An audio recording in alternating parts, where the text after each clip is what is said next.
Hello, it's Eric here, and so now we are on to the second video in this series of videos on the Banach Tarski paradox.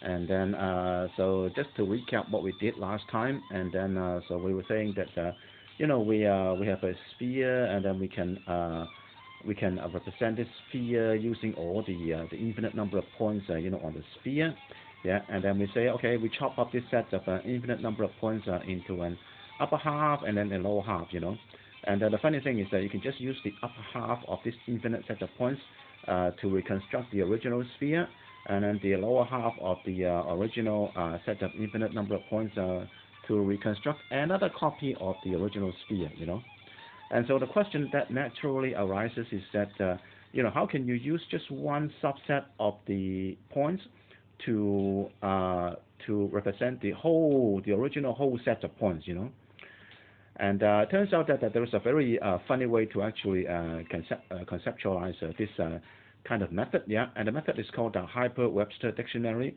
yeah. And so let me bring up this guy here, and you can see what I mean by the Hyper-Webster Dictionary. Yeah. Okay. So yeah. What happens is, so how do you construct the Hyper-Webster Dictionary? Well, basically, we make up any word that is possible using the 26 alphabets in the English language, yeah. So let's say, for example, I start with the alphabet A, yeah, and then I can construct all the possible words that start with the letter A, yeah. I mean, some of the words make sense, some of the words don't make sense, And like, for example, AA probably doesn't make any sense, yeah. But say Apple, A-P-P-L-E, that word makes sense, So therefore, I just construct all the possible words, using the first letter A as the beginning of this, series of infinite series of words, yeah. And then I do the same with the words that start with the letter B, yeah. And then, so once again, some of the words make sense, but many of them actually don't make sense, Oops, there was a bit of a hiccup in the video recording process. But so anyway, so we were talking about how you can construct all the possible words that you can construct using only the 26 alphabets in the English language, yeah. And then so for example, I want to construct all the possible words that start with the letter B, yeah. And many of those words don't make sense, yeah. Like for example, B-A, B-B, those words don't make sense, yeah. But for example, the word B-O-O-K, now that makes sense, And so in this sense, you can construct all the possible words that start with the different letters in the English alphabets, yeah. And C, and then C-A, and then C-A-A, C-A-B-B, etc., yeah. And then D, and then E, and then F, and G, and go on and go on and go on like that, yeah. But the funny thing is you can just take the first set of infinite series of words, yeah, and then you chop off the first letter A, yeah.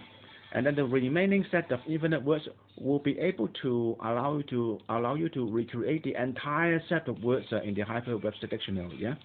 Not only the words that start with the letter A, but also the words all the infinite number of words that start with letter B, start with letter C, etc., etc., So therefore, you can just take one subset of this, of all the infinite number of words here. Let's say I take the subset of all the words that start with the letter A, yeah, and then I chop off the letter A, and then the remaining letters, the remaining words that make up of the remaining letters will allow me to reconstruct the entire Hyper-Webster Dictionary, And that's the trick, That's the trick you can that allows you to, use just one subset of the points on the surface of the sphere to reconstruct the entire sphere that captures all the points on the original sphere, And yeah, so it's a wonderful way to conceptualize how you can deal with infinite quantities like this, And okay, so like I said, I'm not gonna dive too deep into the technical math, yeah. So I'm gonna call it a day here, and then I'll move on to the next logical paradox, yeah. All right, I'll see you then. Bye.